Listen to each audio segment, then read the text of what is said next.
Where you go, I will go. Where you lodge, I will lodge. Your people shall be my people, and your God, my God.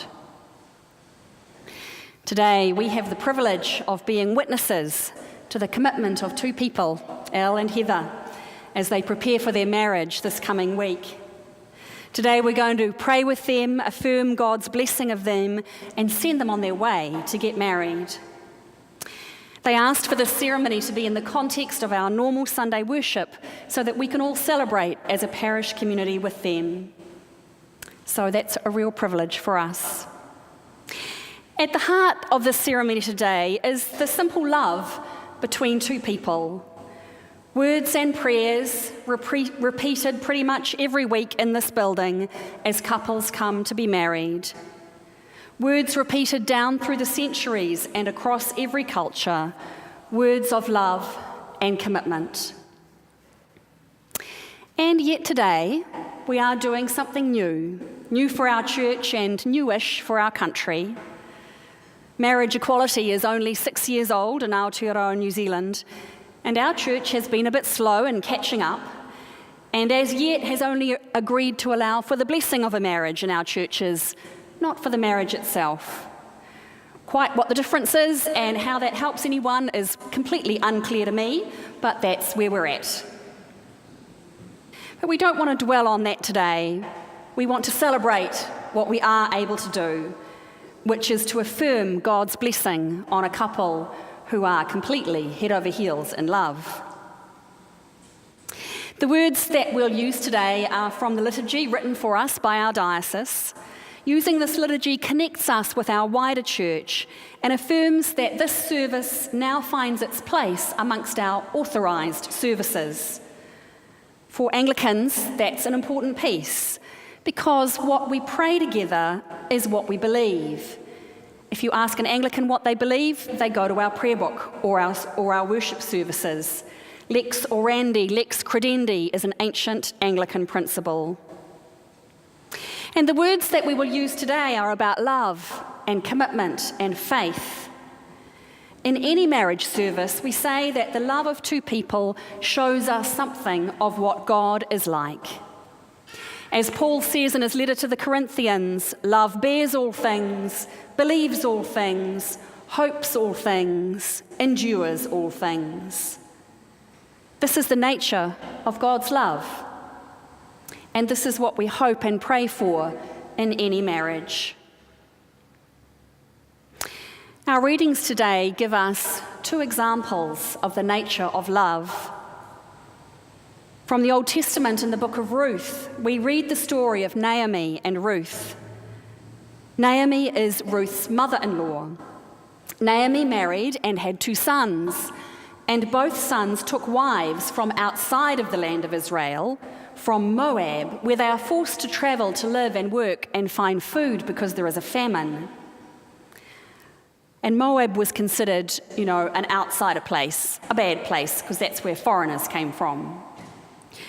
But Naomi's husband and her 2 sons all die, leaving the women alone and unprotected.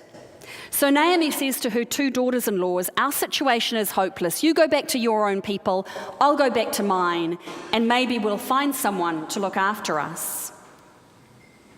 The first daughter-in-law does that. She heads home, but the other, Ruth, clings to Naomi and says, don't press me to leave you. Where you go, I will go. Where you lodge, I will lodge. Your people shall be my people, and your God, my God.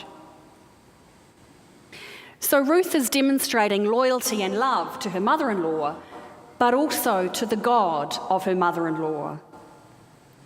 And that love is rewarded because when Naomi and Ruth arrive back in Bethlehem, Ruth is able to secure herself a husband. It's quite a story of seduction. You should read the book of Ruth.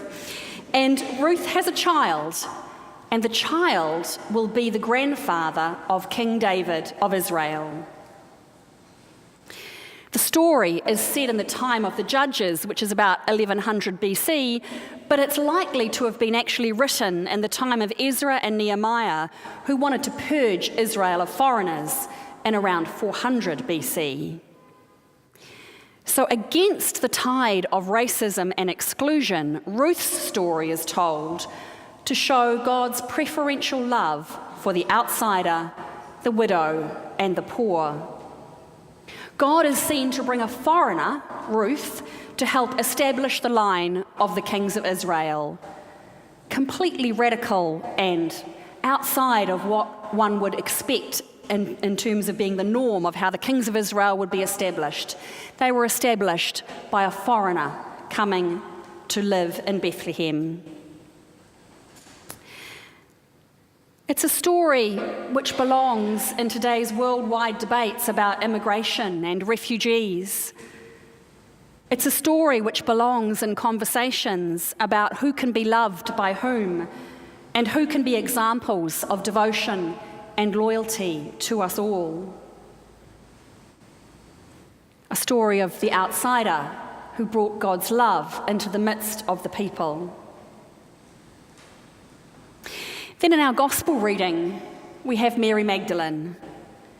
Mary, the leader of the women of Jesus' time and the apostle to the apostles. In the poignant and beautiful scene at the tomb, we see Mary's love for Jesus. She is weeping at the loss of his body. She wants to care for the body, to anoint it, to see it properly buried. And she searches for him, like the woman from the Song of Solomon searching for her lover. I will seek him whom my soul loves. And then she turns around and she sees Jesus, but in her grief she doesn't recognize him at all. She thinks he's the gardener. She doesn't recognize him until he says her name, Mary. Because we're in John's Gospel, that makes us think of the passage from John about the Good Shepherd who calls the sheep by name and they recognize his voice. Mary recognizes Jesus by his voice, calling her name, and she responds with the word Rabboni, like rabbi, which means teacher. She reaches out to touch Jesus, to take his hands, to be reassured. But unlike Thomas, who was instructed to touch Jesus, Jesus says, don't try to hold on to me. I'm no longer your teacher, as I was. You now have a task, a vocation, and it's to go to the others and tell them what has happened. You will be the apostle to the apostles. You are the one whom I choose to send.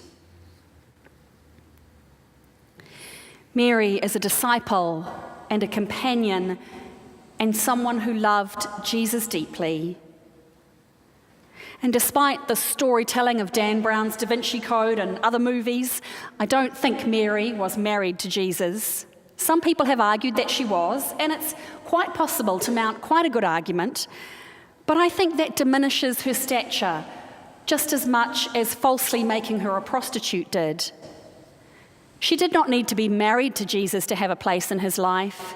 She was a disciple and a leader of the disciples who was devoted to Jesus. Her love is like Ruth's, one of loyalty and devotion.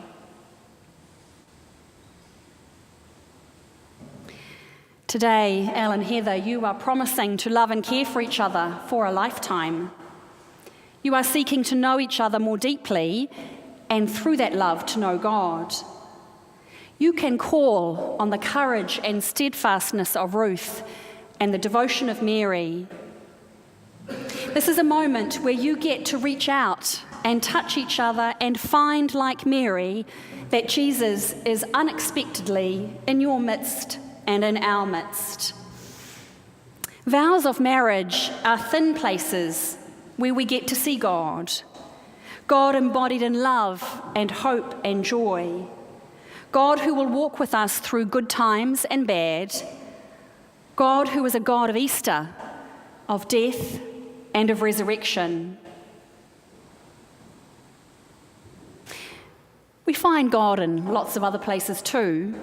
We don't have to be married to find God. But when we take the risk of choosing to commit, of choosing to love, we allow God's love to be visible in our lives. So thank you, Al and Heather, for sharing your day with us. Thank you for claiming your place in our church and being our first couple to use this blessing service. We look forward to hearing about your celebration on Thursday. We want lots of photos. But as you go forward this week, carry these words with you. Where you go, I will go. Where you lodge, I will lodge. Your people shall be my people, and your God, my God. They are good words to live by.